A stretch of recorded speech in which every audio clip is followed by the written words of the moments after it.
first grade failure, Barnes & Noble janitor, couch surfing with kids. Today on The Pursuit, Eugene Cho.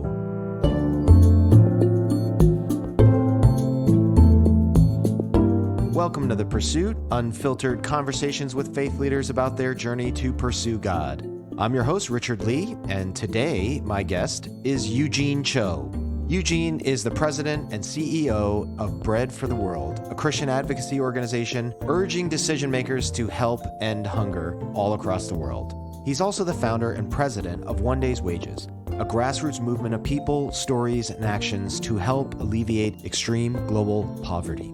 He's also the founder and former senior pastor of Quest Church, an urban, multicultural, multi-generational church right in Seattle, Washington. Now, we recorded this last fall before the election, before the Capitol insurrection, before the inauguration, so we don't get into all that, but we do get into a whole bunch of other things. And, as impressive as Eugene's bio is, if you're anything like me, you will be struck by Eugene's story, going from a shy immigrant kid to a world-changing activist.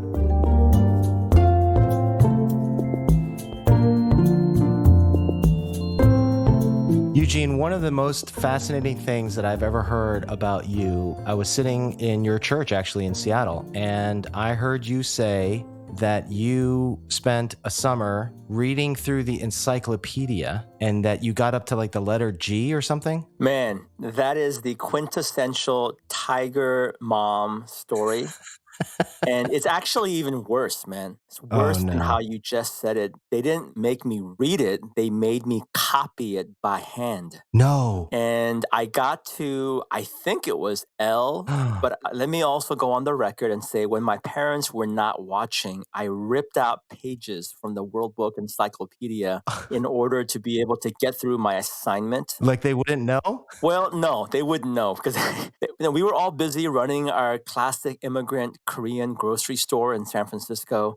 My brothers also had it rough too. My oldest brother had to copy the dictionary. My second brother had to copy the thesaurus. And then I had it the worst. I had to go through the entire encyclopedia. Wow. Obviously did not get through it. But I want you to know that even to this day, there are information of the most random things that still... Give us one. Well, I mean...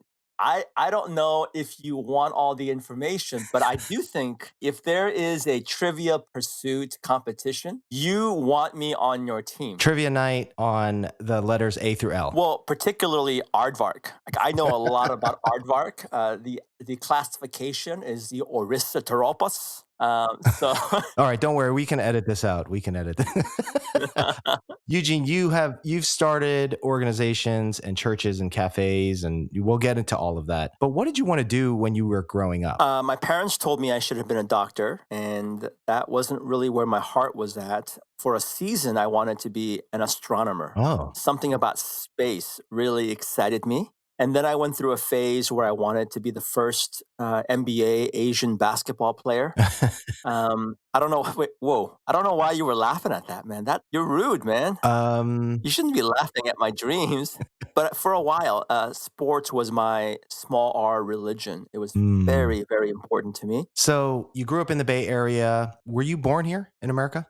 No, I was born in Korea, immigrated when I was 6 years old. It was hard. I mean, it was challenging. Some crazy facets of my story is that my parents didn't tell me that we were immigrating. Being the youngest of three sons, in their infinite knowledge, they felt it wouldn't be good for me to know. And so I remember going to the airport at Gimpo International Airport in Seoul, Korea, wondering why all my relatives were there, wondering why they were all crying.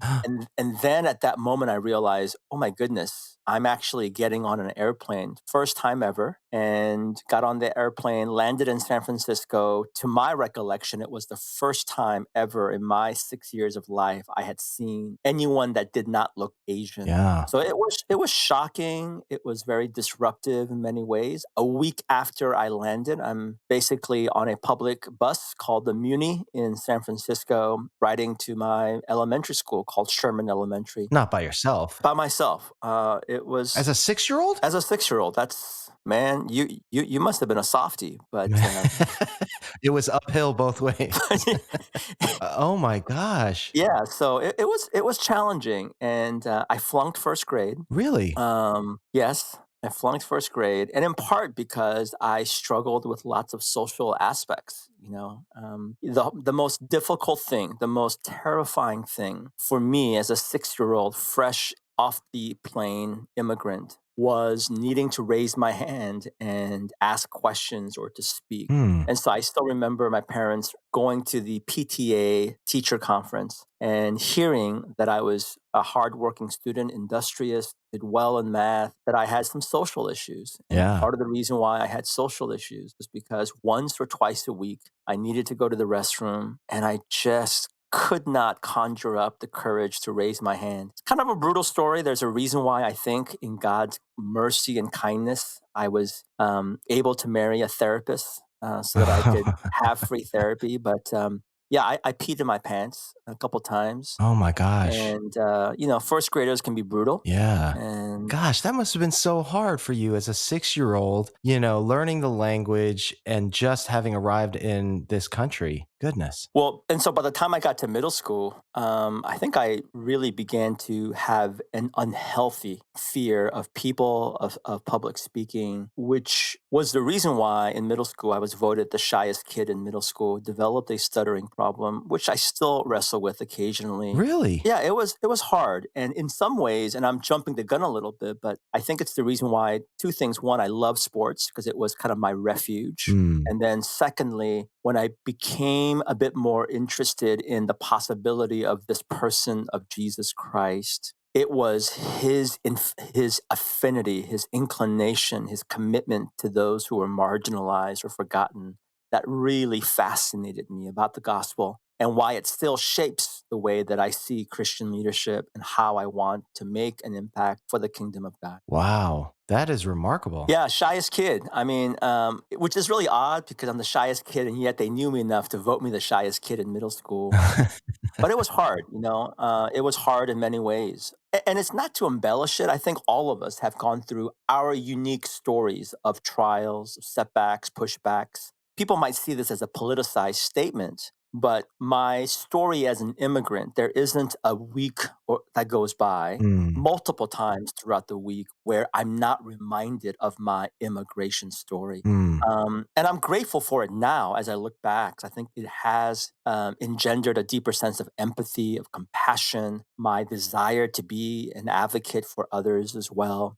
I would encourage people to be reminded of those stories of trials and struggles to kind of be reminded where we came from because it does shape who we want to be in the future. As you got older, how did you end up navigating the society? I look at you now, right? You're a public speaker, but you're talking about somebody who's peeing their pants in first grade, stuttering in middle school. How did you survive adolescence? Ah, man, God's grace, for one. Mm. And I say that not lightly, Yeah. even though I wasn't a believer back then. But when I look back, part of my theological education and ordination process, I had to go see a psychiatrist slash therapist as part Mhm. of that process. I think other denominations go through this as well. And I remember seeing this particular psychologist, and it was an expensive appointment. And I was instructed by this particular doctor to draw my story. I thought that was an interesting exercise. Uh-huh. I wasn't particularly happy to be at this session, Right. but she instructed me to draw my life and brought out a gallon worth of crayons and markers, a big butcher roll of paper, and said, Eugene, I'm going to give you about a half hour just to draw. And she left. I imagined her standing behind some mystery see through window laughing at my life.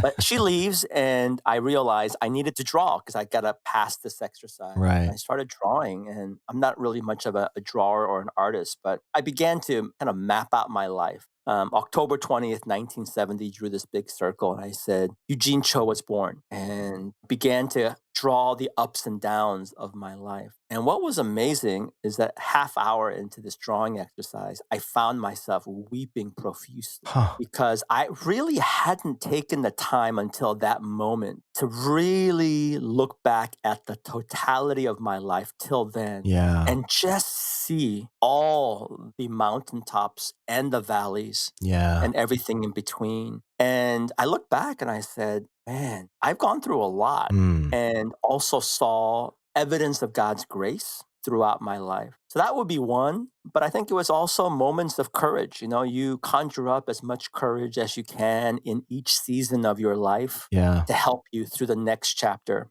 So in high school, to give an example, I realized I needed to overcome some of my fears.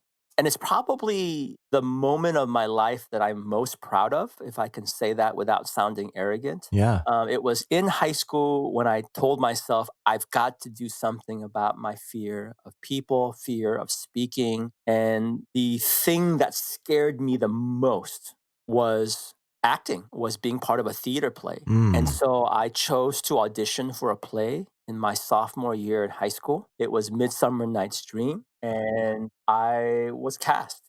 It wasn't a great role per se, it was a very small role, and I played the wall. But I just want people to know that I was the best wall. Wait, literally, you were a wall? Yes, in Shakespeare's Midsummer Night's Dream, there's a character named Snout, and he is Okay. basically a wall. And so that was my part, and I'm really proud of it because I was able to identify specifically a fear in my life, wanted Yeah. to tackle it, Yeah. and as dramatic as it sounds, I look back at that moment and say, "Man, something happened, something pivoted in my life." Yeah, that's amazing. You mentioned this fear of people. How did that fear of people manifest itself as you were in middle school, high school? Well, I think it was a fear of making friends, fear of speaking, fear of being seen, Yeah. fear of having eyes upon me. It was just kind of a constant cycle of being seen, needing to speak, feeling the pressure, wrestling with my body, meaning like my body was always reacting to those moments of anxiety. Yeah. Whether you're shaking, your face turns red, you're stuttering. Yeah, it was all of the above. And you know, little by little, I'm grateful for the fact that I made friends. I'm grateful for those who stood up for me, advocated for me. I was that kid in middle school who ate lunch alone Mm. for the first year in middle school. It may have been the fact that I was afraid of people. It may also have been the fact that my mom packed rice and kimchi and there was a reason why people avoided that. It's amazing now. You take Korean food to the cafeteria, you're like the most popular kid because Right. everyone knows Korean food. But I still remember there was a young girl in middle school. She was the most popular girl in middle school. Her name was Ingrid. I remember her because, again, she was one of those figures in my life unknowingly that made a significant impact. Mm. I was eating lunch alone in the middle school cafeteria at Aptis Middle School, and someone taps me on the shoulder. I ignore it because sometimes it's a bully, sometimes I just don't want to deal with it. Yeah. This person taps on my shoulder again. I turn around, and lo and behold, it was the most popular kid in our middle school, Ingrid, Yeah. who said the most glorious words to me. The first thing that she said was, Eugene. And that shocked me that she knew my name. Wow. And then she said, can I eat lunch with you? Wow. Again, I wasn't a believer back then, but I found out later she was a believer. Huh. There's just something about being seen, you know, being seen, being named, someone saying, I choose to eat with you, I choose to be in solidarity with you. That's powerful. So you had mentioned like your isolation and your fears and things like that. How much did you pass that through the filter of race? How much was the fact that you were a Korean American play into your sense of inferiority and fear? The answer is yes. Huh. In terms of to what extent, I don't quite know, but I definitely know it had an impact. Yeah. Right?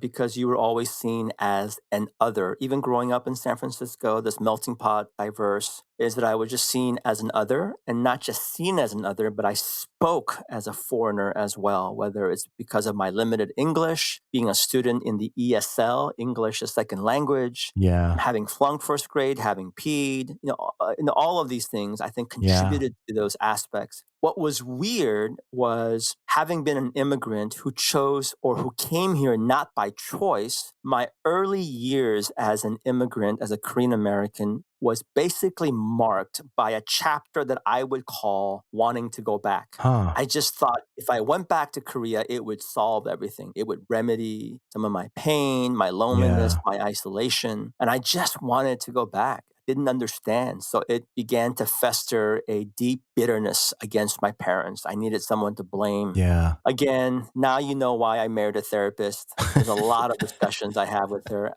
I have to treat my wife Minhee nice because if she ever bills me, it could be really, really, it could be the end of me, basically.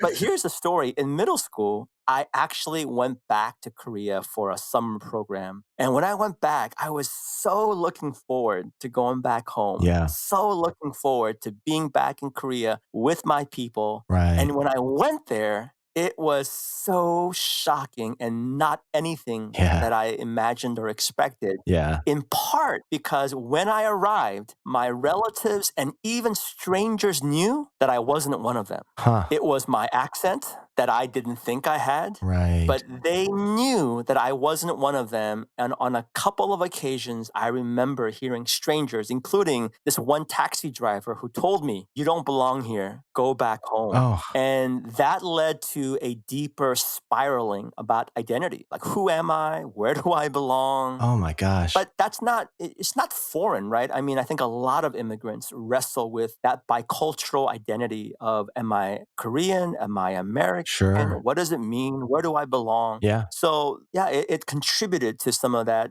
confusion, some anger, some bitterness. Was college for you a time where you were able to solidify your identity as an Asian American, as even just as an American? You know, gosh, that's a good question. I think that's always been an ongoing process, to be honest with you. Hmm. I mean, even now, and I'm jumping the gun here, Yeah. but even now in the year 2020, with the rise of anti Asian sentiment, both verbally and physically, that Hmm. many Asians have experienced, Yeah. there are moments where I'm asking myself again, hey, do I really belong here? Am I welcomed here? Now, that's not my reality all the time, but I think there are moments when you have some of those questions. But yes, I think college was a time where I became a bit more comfortable in my own skin, in my own identity. I think I began to embrace the fact that, particularly as I became a Christian at the age of 18, I saw my bicultural identity as a Korean American not as a curse, but actually as a gift. Hmm. And that was really the first time that I began to see it as a privilege and a gift, that I had the possibility, the opportunity to be able to synthesize the good things about these respective cultures, to be able to name things about these respective cultures that may have been harmful or toxic, and trying to form a new identity, if you will. You said that you became a Christian at 18. How did you end up becoming a Christian? Well, my great grandfather was one of the first people in his village outside of a larger city called Pyongyang to say yes to Jesus. So there's Wow. some history of Christianity in our family. So it goes way beyond my life. And I do believe in generational blessing, Hmm. generational impact, if you will. So I want to just name the fact that my great grandfather was one of the first people to say yes to Jesus, comes home, shares this good news, the gospel of Jesus, with my great grandmother. She's captivated. She says yes. The whole household comes to faith. Yeah. And so faith has been a reality in our family. Now, having said that, I think for me, it was never, ever personal. Hmm. I was forced to go to church. And then when you're an immigrant, churches serve many functions and not just a place of worship. Sure. It's a place of gathering. It's a place of social services. It's a Sure. place of what we call kukbap on Sundays, that meal that we eat together for those who are listening that aren't Korean. Right. And that's very sacred. It's very Sure. special to gather on Sundays with the Korean community to eat that kukbap. But in high school, because I went through some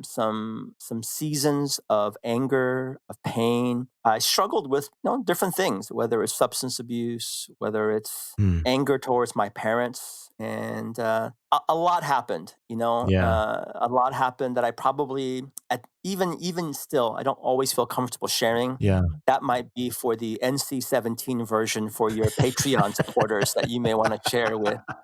So I will say, right before college, I was working at my mother's little deli shop Okay. in Santa Clara, California. And she had a little small deli shop inside an IBM building. And at this deli shop, I didn't want to work there, but that's what we had to do to survive. And she asked me to Yeah. help her out. Left the home at 4:30 in the morning to get there at 5:36 to get ready for breakfast, serve lunch, and then come back home for dinner. But I met a gentleman there, and his name was Raymando Gonzalez. And Raymando Gonzalez was the custodian at that building Mm. in the IBM complex. Mm. And he was fairly young, I would say mid-20s, recently married, had a 1-year-old child. I sometimes wonder if I labored through 4 years of Spanish con Señora Nicora to be able to hear the gospel from Raymando. He's the one who told you the gospel Yeah, in Spanish? in Spanish.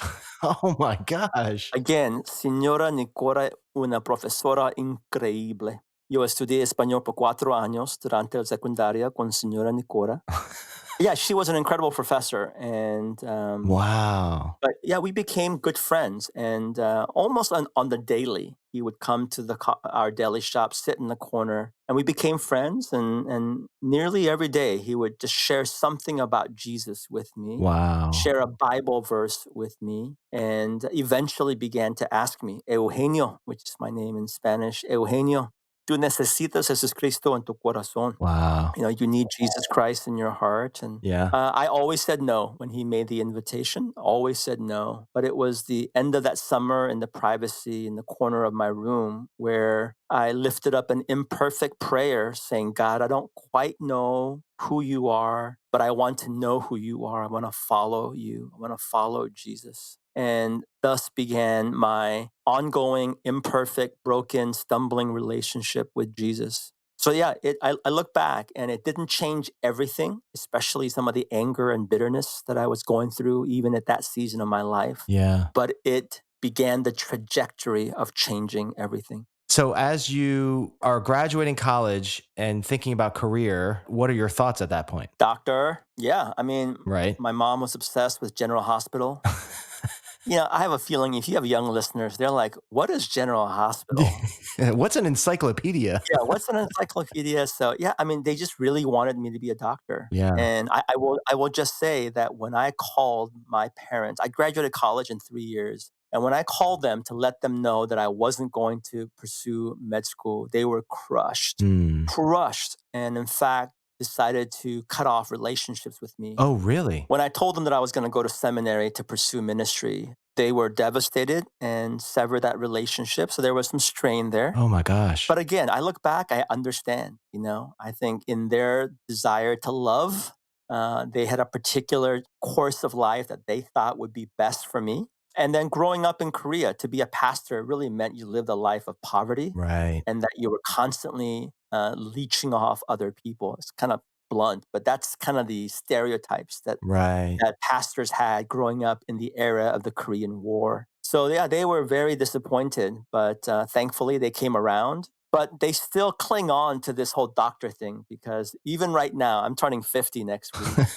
When my parents introduced me to their friends, this is how they introduced me. They go, "This is our son, Eugene. He's a pastor, but he's really like a doctor to people's souls." They still cling on to that doctor obsession. That's amazing. So I got to ask, what are your older brothers? So my oldest brother was ordained to become an engineer. Ordained by your parents, you mean? Right, by my parents, to become an engineer. And I have to give him lots of props because he came here in 8th grade, managed to get into UC Berkeley, then went to Masters for Engineering, then got his PhD in engineering, then he Wow. got his postdoc, then he went back to get his MBA. I basically hate his guts. I'm just going to go on the record and say that there is some Korean drama rivalry. And my middle brother, he was supposed to become a business person slash lawyer. And he ended up going to UCLA, went into business, worked on Wall Street for a little bit. And so, yeah, all of us had our particular, line. As I shared earlier, I'm really grateful that my parents, Because you and I both know, I think, particularly from our Confucianistic mindset, culturally speaking, Mm, honoring our parents is important. And in yeah, some ways, we struggle with that being important and the borderline of that becoming an obsession, right. unhealthy, thing.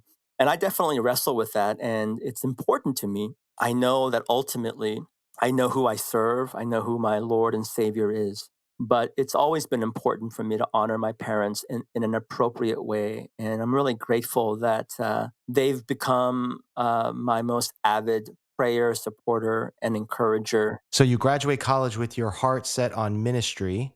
So where do you go from there? Drove cross country from San Francisco to Princeton, New Jersey to matriculate at Princeton Theological Seminary. When people ask me why, it's because I had no idea what seminary was. And my pastor at that time in Sacramento, where I was serving as a youth director, basically said in a very deep Korean first generation accent voice, "You go to Princeton." And I did.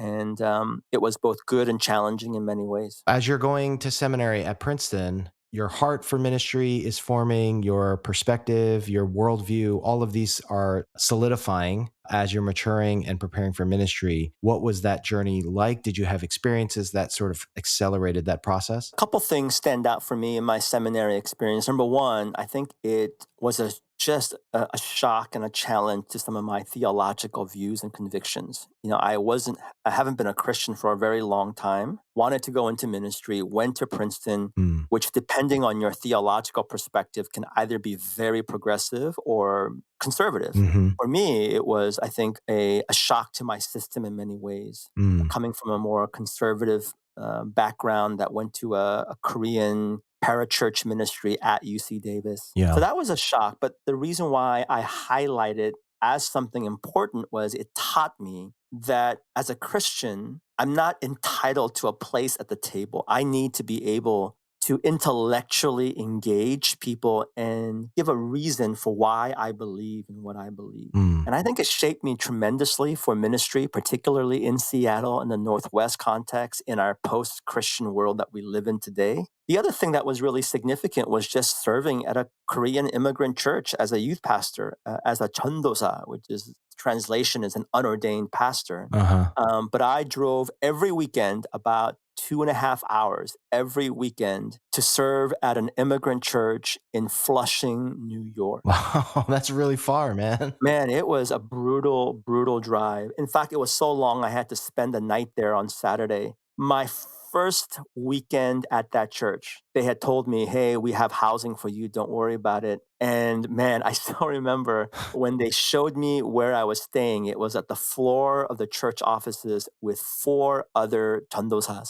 And yeah, I mean, and the thing is this, like, now I look back and I go, it was all part of that formation. It was all part of good things, challenging things, beautiful things, saw God at work. I was able to exercise gifts and ministry. And so that was very formative to be able to spend my weekends with these Korean American immigrant kids, many of them latchkey kids. It was the only experience in ministry where nearly every single kid came at least half hour to an hour before youth group started because they so desperately loved being at church Huh. because it was that or being home alone as latchkey kids. Yeah. And then the other part about seminary years was I took some time off after 2 years. Wanted to recapture, reorient my understanding of my culture, my language, Mm. and so ended up going back to Korea to do an internship. What was initially meant to be 3 months, it grew to become a full time pastorate, even though I wasn't completing, even though I hadn't finished seminary. Uh-huh. So I spent about a year and a half Wow. as a pastor in Korea, and that was incredibly formative as well. So you had mentioned growing up, you had this fear of speaking and fear of people. Did you still struggle with that as you're working as a pastor in these churches? Yes and no, and I still struggle with it, just for the record. Huh. Like, this is really pleasant because I don't see you. I'm looking at a computer right now. I'm not intimidated by you, man. So I'm still very much of an introvert. Huh. My wife calls me an extreme introvert, and I think she's right. When we have friends over, she knows every half hour I have to do a really subtle, quiet retreat away from conversations, go to my room and just re energize for a few minutes. And she knows that. Wow. And when I preach, man, I get scared every single time I preach. I'm shaking, my hands are wet. Oh, wow. And in some ways, I think it's good. It's a good reminder for me as I steward God's word that I don't ever want to rely on skills or Yeah. techniques that I've learned or my own strength. But as a pastor, as you know, Hmm. both as a pastor or as a influential leader, you learn to become social. And so I've learned to be social with good sociable skills, but Yeah. I certainly love being alone. I enjoy that in addition to the opportunities to engage people. Even though it scares me, I do love people and I love being in a privilege of teaching, of doing life with people. But I think it also reminds me how much I enjoy quiet walks alone. Yeah. I take a silence retreat every year where I go away for about a week or 2 weeks, sometimes as long as a month, where Mm. I'm just all alone, and it helps kind of recharge me a little bit. So when your time in Korea comes to an end, you come back and do you finish school? Yeah, I came back to Princeton to finish out my last year, but something else happened in Korea. And I don't know if you're purposely glossing over my Korean drama episode. If you can cue the Korean music in the background right now, that sappy Korean song, and slowly pan from my face to Minhee's face.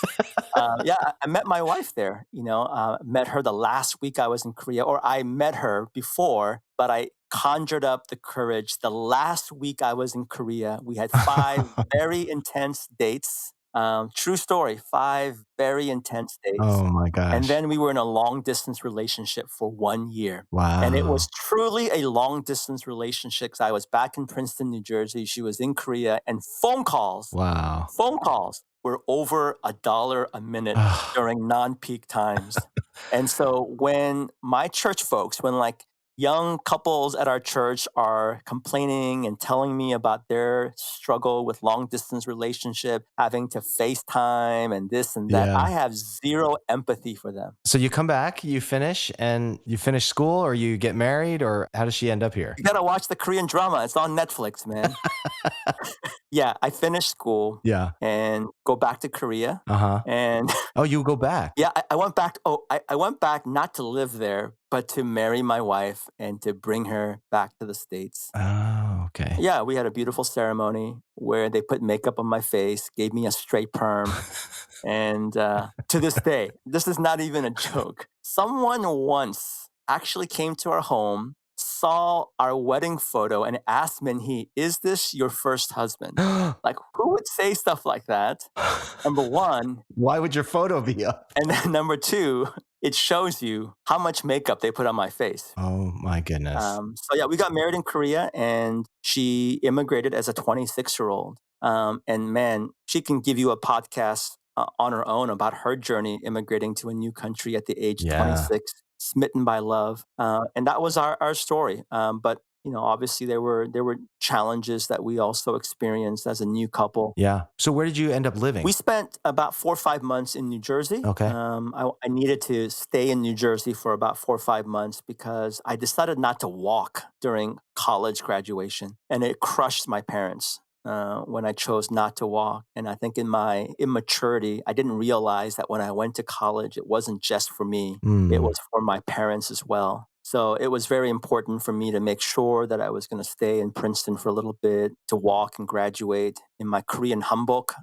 I look great. Wait, And you wore a hanbok to your seminary graduation? yeah, you didn't? So everybody is in their cap and gown, Yeah. and you're wearing a hanbok? There were actually a couple Korean Americans wearing hanboks. Oh my gosh, Yeah. I had never seen that. Really? Huh, interesting. Yeah, and so after that, it was during a time of discernment. And Yeah. as we discerned, I thought I was going to pursue ongoing studies to pursue a PhD in homiletics, Okay. but just wanted to do ministry Yeah. and began to pray about place and where that would take place, and eventually decided to come to Seattle. Hadn't been to the city, but wanted to come back to the West Coast. And something about Seattle kind of jived and resonated with me. Mm. And that was, I believe, 1997 Wow. when we drove cross country back from Princeton to Seattle, Washington, to begin our new chapter there. You end up serving at a Korean church in Seattle? Yeah, we started an English ministry at a Korean American church in the suburbs. And, little known fact, that's where I met you. I think you That's were right. there for a summer or so, and you were worshiping with us for a time. Right. Played bass at the youth group retreat. That's right. It was mean bass, man. Tell me about your time there. This is first adult ministry experience for you. Is that right? Yeah, I mean, it was good. Even though I later on decided to move on to plant a multi ethnic church, I love being Korean. I love being Korean American. I love all the imperfections, the good and the bad of the Korean American ethnic church. Yeah. And it was a privilege to be able to start this English ministry. It was a fast growing English ministry. We started it from the ground level, learned a lot, and it was an opportunity for me to continue to identify what my gifts and weaknesses, skills, passions, your theology, your ecclesiology, all of these things. When you spend so many years just being consumed by books and theology and German dead theologians and the Schleiermachers and the Bonhoeffers, those are all, it has its place, but it was also really liberating and life giving to be able to be on the ground, to do life together with people, including with college students, young adults, and families and such. Yeah. And I still look back, grateful for God's grace for allowing us to be there. So I have to ask, because your story up to this point has been very Korean centric, has been very Korean American centric, right? You're ministering actually in Korea. You're serving at Korean churches here in Flushing and in Seattle. And I know the story, and everybody knows the story of Quest Church being a multi-ethnic church, which we'll talk about that transition. But all along, was there brewing a sense of dissatisfaction with a monochromatic ethnic congregation? I'm not sure if it was this satisfaction. I think what may have gotten lost in translation is that when you grow up in San Francisco, you grow up in a very diverse city. Hmm. So even though my home was Korean, I went to a Korean church. I love Korean food. I am a Korean drama star. Even despite all of those things, the reality is I lived in a very diverse context. Yeah. It was the lens in which I saw the world. And so doing ministry in a homogenous Korean American context, that really was the anomaly as an adult. Huh. And even when I pastored in Korea, this is crazy, but my vision, or the vision that I think God planted in my heart to pastor a multi-ethnic church, really began to germinate when I was in Korea. Because at this church called Onuri in Seoul, Korea, on any given Sundays, on any given weekends, I think it had gotten to a point where there were like 14 or 15 different services led by indigenous leaders who were living in Korea during this rise of globalization. Huh. There was a French church, an English speaking church, which is what I was doing. There was a Spanish speaking church. There was an Indonesian speaking church. There was a Chinese church, a Wow. Japanese church. So that was also really influential to see this church and its passion for the nations, its passion for missions, passion for justice, but passion also for a diverse community. So it wasn't so much frustration as it was that it was time for me to pursue those convictions. Yeah. Now, I will say that even at this Korean American EM suburban church, we had tried to become a multi ethnic congregation. Mm. So it wasn't because of a lack of a trying. We tried, but it also felt like pouring in new wine into old wineskin. Huh. I think there's room and space for many different kinds of expressions of church. So I'm not going to come on this podcast and say the Korean speaking ethnic church is bad or the EM model is Yeah. bad. We need many different models, but that are all healthy and thriving and flourishing. We came to a realization that that ministry probably needed to become an English ministry and thrive. And I wanted to leave the suburbs, be in the urban core, engage a multi-ethnic context, pursue much more of a holistic, whole gospel theology. And that was what eventually led me to step down and head into the city to plant a new church. I imagine that there are a lot of pastors and leaders that are listening that find themselves in a ethnically homogenous church experience and have desires to move to a multi-ethnic context. And I think, so many Korean American pastors that I've met have gone through that thought process. You having done that, you having been in those two contexts specifically, what advice would you give them about how to sort of think through that transition? Yeah, a few thoughts come to mind. My initial thought would be, let's make sure that it isn't anger or frustration that's the genesis of vision. Mhm. Because sometimes that ends up becoming not just the genesis, but it ends up becoming the DNA of our leadership Huh. and of our new ministry. So that would be one. The second thing that I would say is I get this question all the time. How did you do it? Because it's somewhat rare, particularly for Asian pastors or Asian leaders to lead multi ethnic contexts that are influential. Yeah. And what I tell people is it's not so much about your theology, because theologically, I think people know that the kingdom of God is diverse. We know that. Right. But my response to people is don't focus so much upon techniques that you learn at conferences. Those have their place. But I want to know, what does your Monday through Saturday look like in your life? Mm. That's really the key. So for me, having grown up in a very diverse, multi-ethnic context, friends, music, culture, language, all of those things, it really is the natural lens by which I see the world, not at the expense of abandoning my Korean identity. Yeah. That's not what I'm saying. Yeah. So I think there are some leaders who don't necessarily live this out Monday through Saturday, and then they want to plant or be a part of a multi-ethnic church. Yeah. And then it becomes more about how do we try to put on window dressing as opposed to the very core and ethos of our home, Yeah. reflecting some of these diverse commitments. And if you think of the church as an extension of your own personal community, then it will be a natural progression of reaching your community as opposed to sort of missionary work into a multi-ethnic community. And it's hard work. I Yeah. mean, it all looks better on the website. When you have that photo on church's website of people from different ethnicities, it Yeah. always looks good. Yeah. You Photoshop it, everyone's got great hair, great complexion. A lot of folks know about Quest Church. I love this church. It's like the fourth baby for my wife and I. Yeah. But man, being a part of a multi ethnic church, particularly during the last few years, with all the uprising of racial Mm. unrest in this country, it was very challenging. And the question kept coming up, are we more of a multi ethnic church simply in our Sunday gatherings, or are we truly able to do life together? It's interesting that your answer to that question about what you would tell pastors that are thinking about making that transition, I don't know if you remember this. I asked you that 14 years ago, Hmm. and you said the same thing. I don't remember that.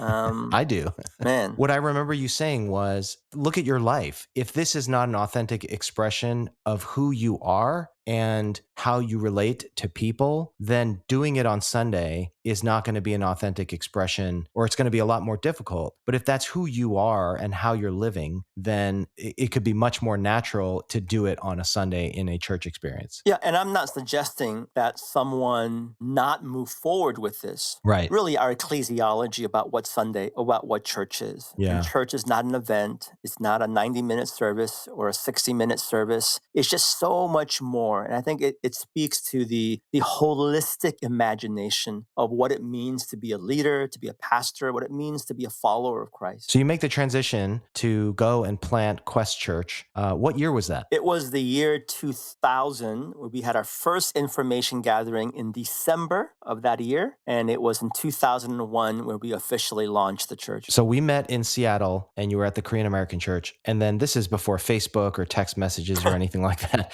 When I moved out of Seattle, we completely lost touch. We end up running into each other again in Atlanta, and you were speaking at some conference, and Yep. we were hanging out, and I was like, oh, how is church? And you're like, well, I've actually left the church. I'm planning a multi-ethnic church in downtown Seattle.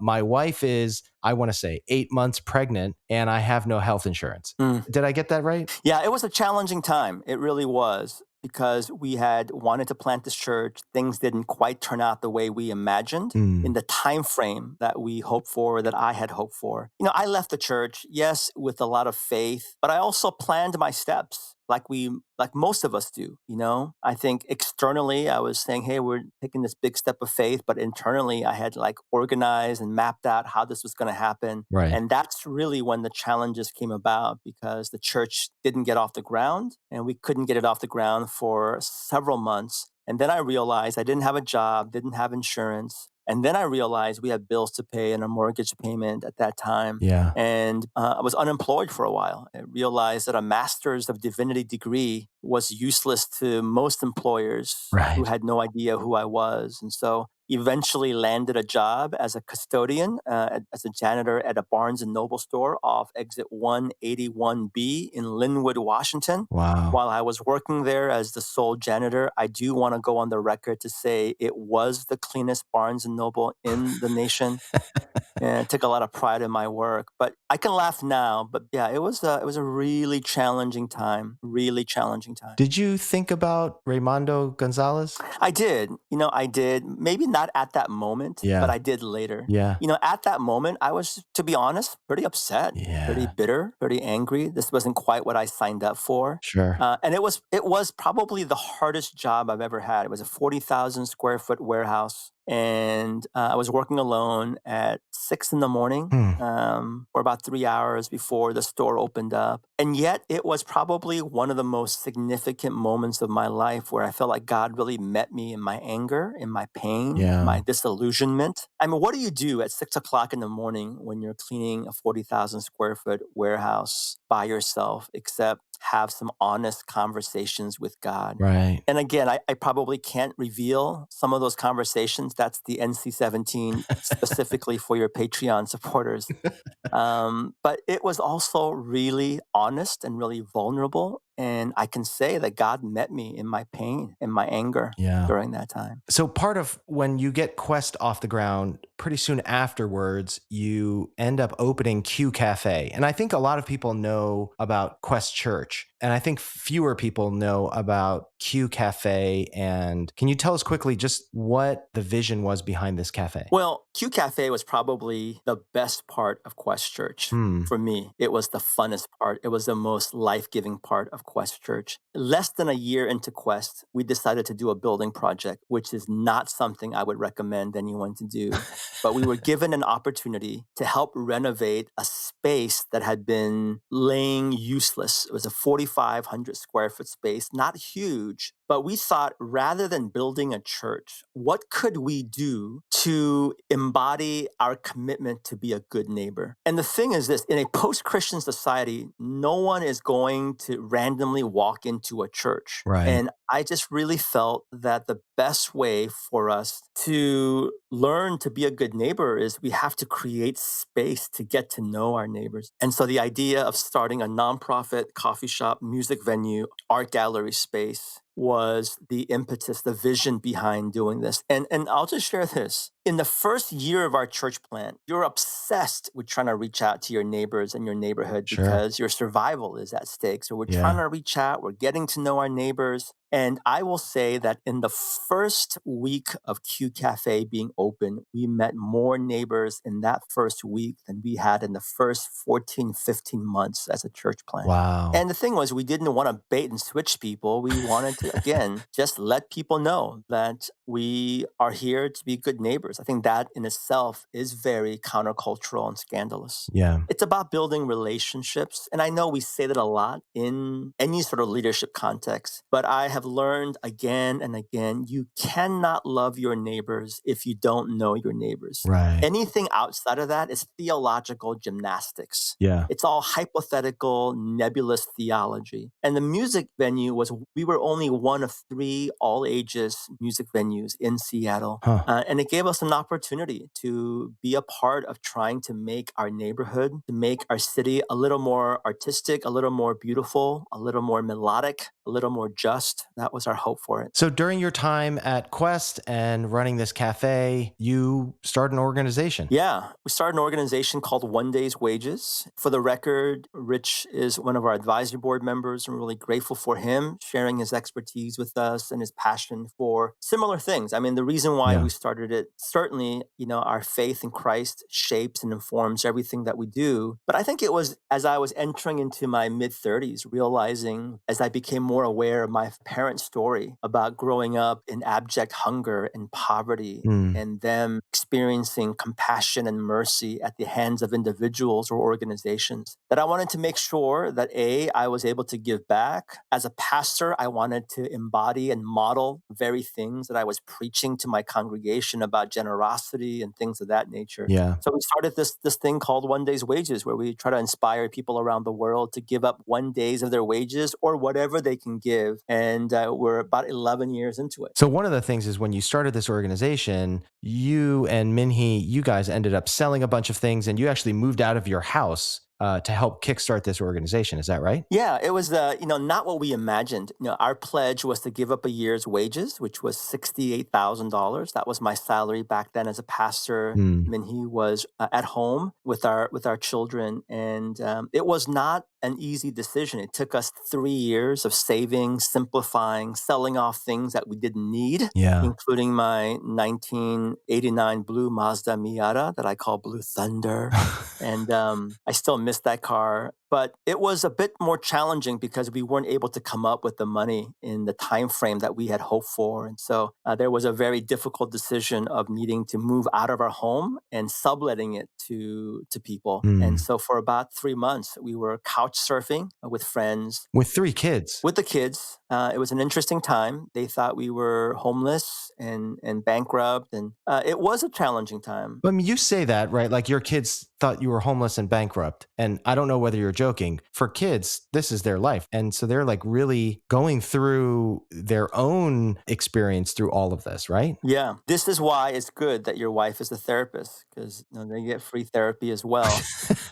We didn't quite know how scared they were until they were teenagers and later shared with us Wow. the emotions that they were feeling. Again, it wasn't part of the plan because I think if we knew Yeah. how challenging it was going to be, like if I were to go back at my life, if I knew that we wouldn't have health insurance and I'd be working at Barnes and Noble, I wouldn't have done it. If we knew that saying yes to 1 day's wages would mean that we would be moving out of our home and couch surfing, we wouldn't have done it. And in many ways, I think I'm really grateful that God doesn't reveal all the specific clarity about our future that we so often demand in our prayer. Hmm. Yeah, it was a very challenging time. And yet, during that time, deeper empathy, deeper love and appreciation for Yeah. my wife, for our children. When you go through a season like that, you begin to realize what's really important to you. And for us, it was faith, family, and friends. Eugene, I got to ask, right? Because you leave a church to go plant another church, and then things don't go the way that you planned, and you're working as a janitor.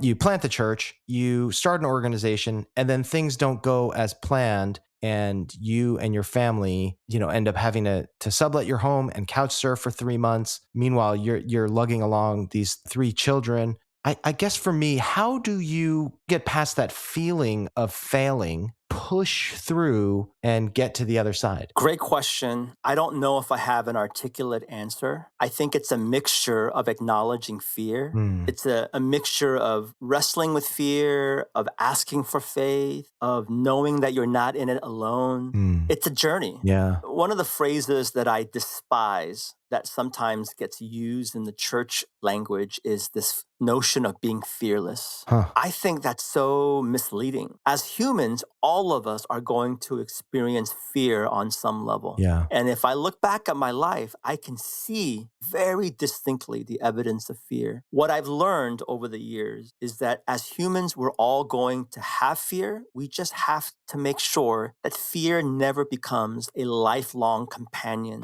that takes full-time residence in my heart. Yeah. We have to just say it's a visitor. And what faith is when our faith acknowledges and names our fear, and even with trembling and shaking says, I'm going to believe that God is greater. Yeah. And I'm not trying to get into a sermon here, Right. even if it sounds like it, but that's really been, I think, a good way to encapsulate those moments of significant hurdles of fear in my life. During this time, I remember, this is like during the years of blogging.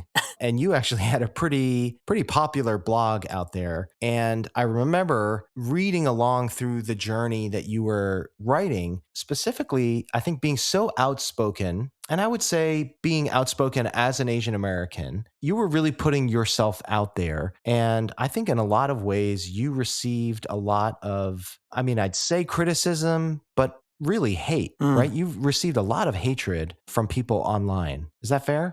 very fair. Yeah, how did you manage that? Let me say this.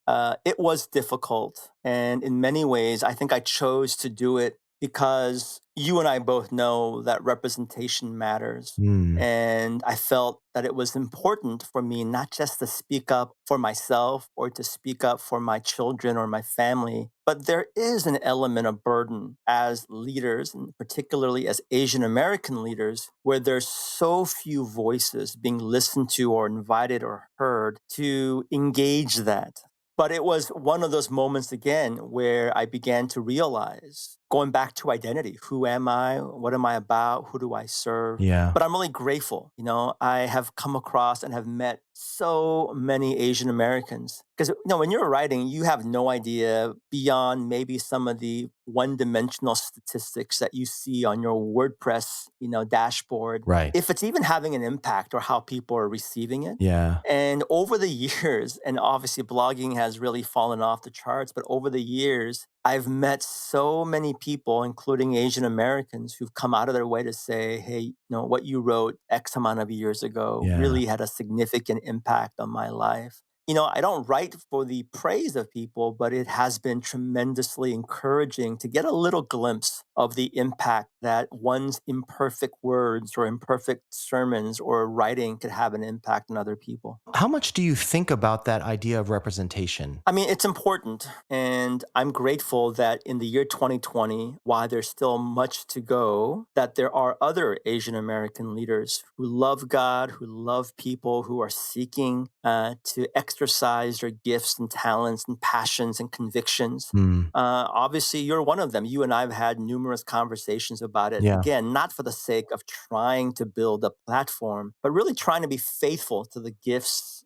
talents, and passions and convictions that God's given to us. yeah, And as you know, you are going to receive, yes, at times, encouragement and affirmation. And then there's going to be other times where, particularly in a time of the internet and anonymity and trolling, where you can receive some vicious, vicious feedback. yeah, And over the years, I've struggled with it. What does it mean to be a pastor of some influence or platform? We have had death threats. We've had rocks thrown into our church building. We've had wow. strangers come to our home. Oh, Lots of things. I've had to move my family out of Seattle for a season just because we were getting a variety of things. And there's that temptation that it makes you really bitter and cynical, or you want to, if someone throws you a punch, you want to throw a bigger punch. right. And it's a constant reminder about, again, who I am, who I serve, and what I'm about. The book that I wrote, Thou Shalt Not Be a Jerk, I Mm, write about some of the pushback and criticisms I've received over the years and how tempting it is to simply return jerkiness with more excessive jerkiness. And I just have to remind myself that as a follower of Jesus, Jesus truly exemplifies a countercultural perspective of what it means to live out the kingdom of God. I think a lot of people have sort of traveled similar journeys that you have, right? Working in churches and organizations and things like that and pursuing these sorts of things in their lives. Eugene,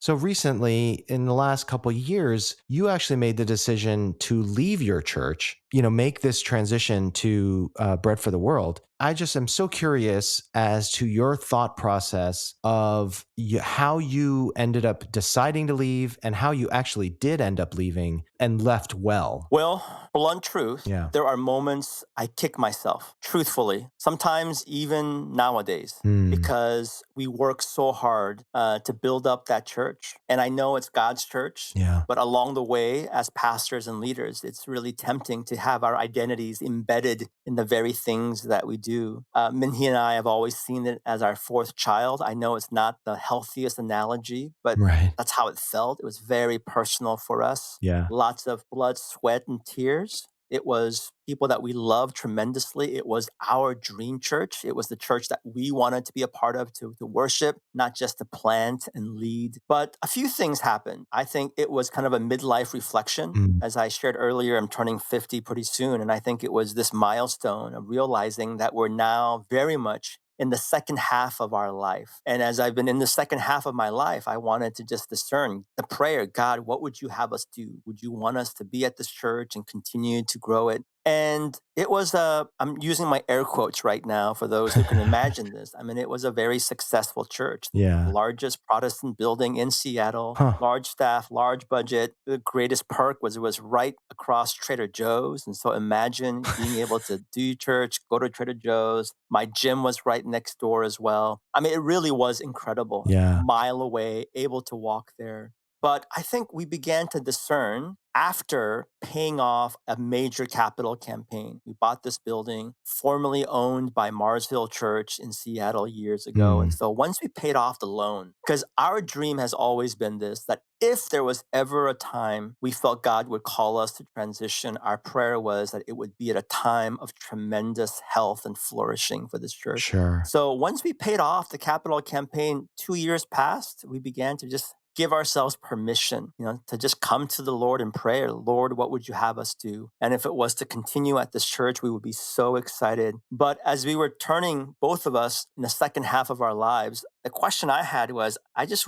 wanted to make a significant impact. And what would that look like? And for us, there's two ways that we felt like God was calling us to do that. One is just to preach the gospel anywhere and everywhere, and then to be able to advocate for those who experience hunger and poverty and vulnerability. And I was able to do that through One Day's Wages, traveling a lot, encouraging missionaries and pastors. It's Yeah. always a privilege to do that. But you and I know that direct relief, very important. The work that IJM does, really important. Mm. Recently, I just read a headline about 5 children in the Philippines were Yeah. rescued. We praise God for that. Yeah. But you and I also know that policies and legislation, whether in the US or in the Philippines or in other nations, have tremendous impact Absolutely. in our fight. A lot of Christians don't really know that very intimately. Yeah. And so I had this opportunity to continue to do One Day's Wages, to continue to travel here and there to speak, but leading bread for the world. I'm spending a lot of my days speaking with congressmen, congresswomen, senators, policymakers, Yeah. again, trying to represent Christ and the kingdom as it pertains to people that are experiencing hunger,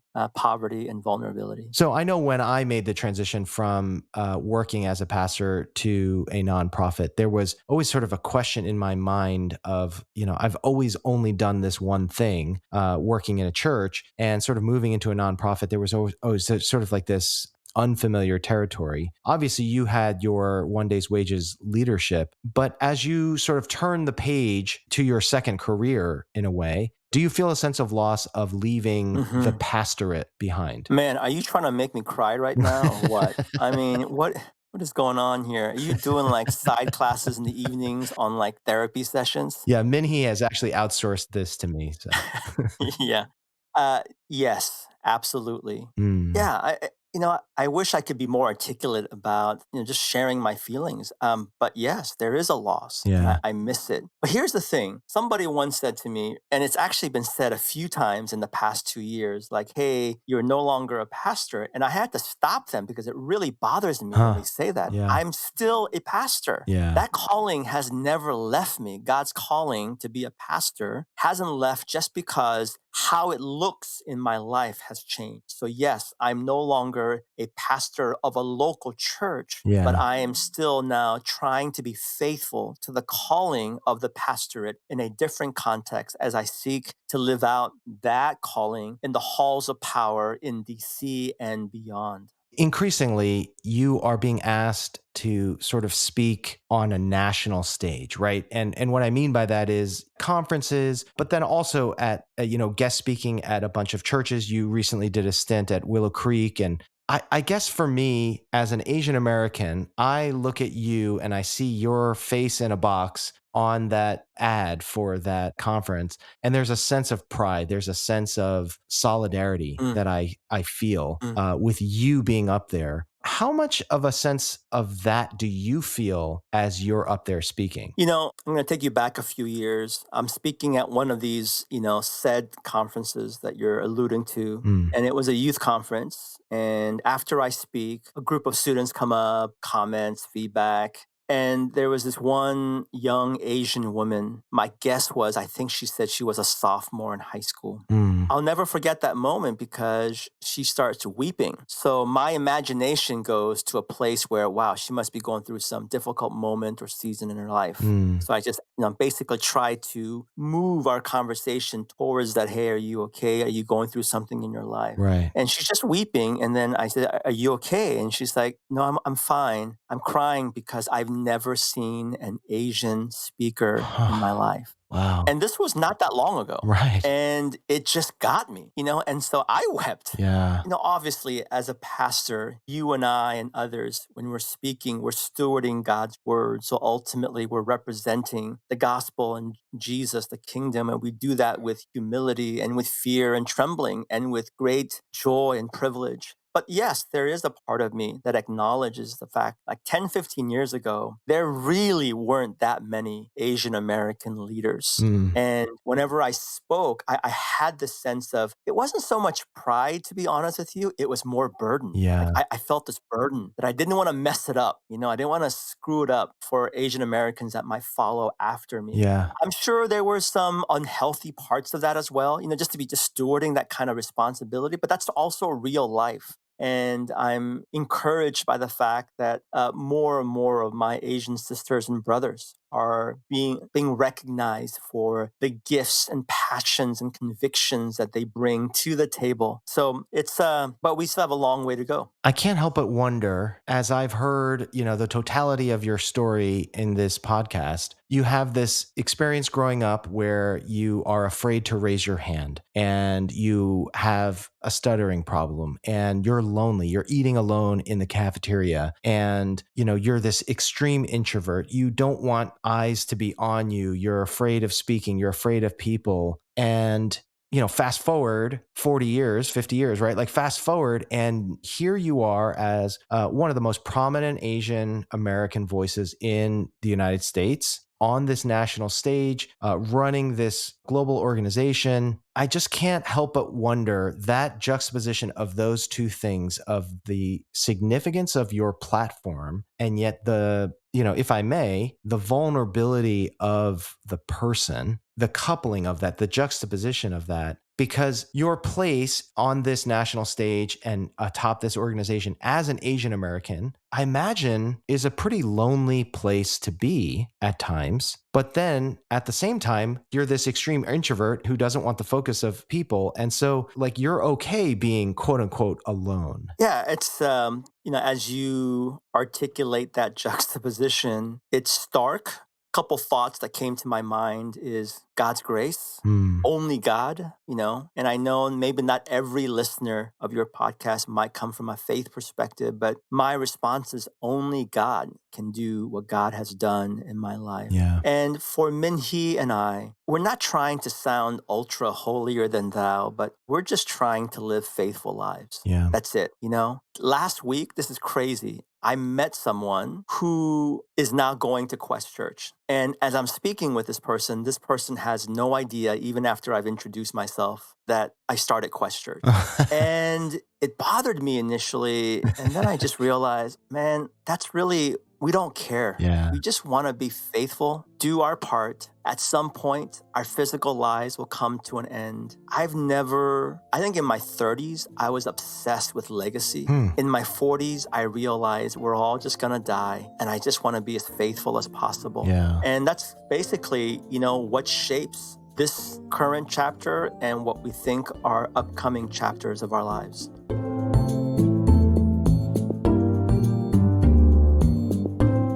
All throughout Eugene's story is the question of identity.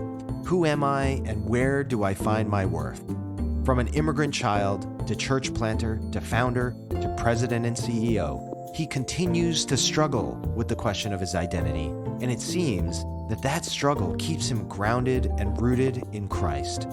If you're not following Eugene on Twitter, Instagram, or other social platforms, you really should. You can find him at Eugene Cho, and you should definitely pick up one or both of his acclaimed books, Thou Shalt Not Be a Jerk and Overrated. I'll put the link in the show notes. Now, one fun thing that's happened since we last launched an episode is that The Pursuit will now be a featured podcast at the SOLA Network, which is a network that wants to influence emerging generations for Christ. To check out their articles and resources, please visit sola.network. And if you're listening right now and haven't yet left a review on iTunes or Spotify, would you do that now? Thank you. Now, as we go, remember, you may not know where your journey ends, but you can find God all along the path.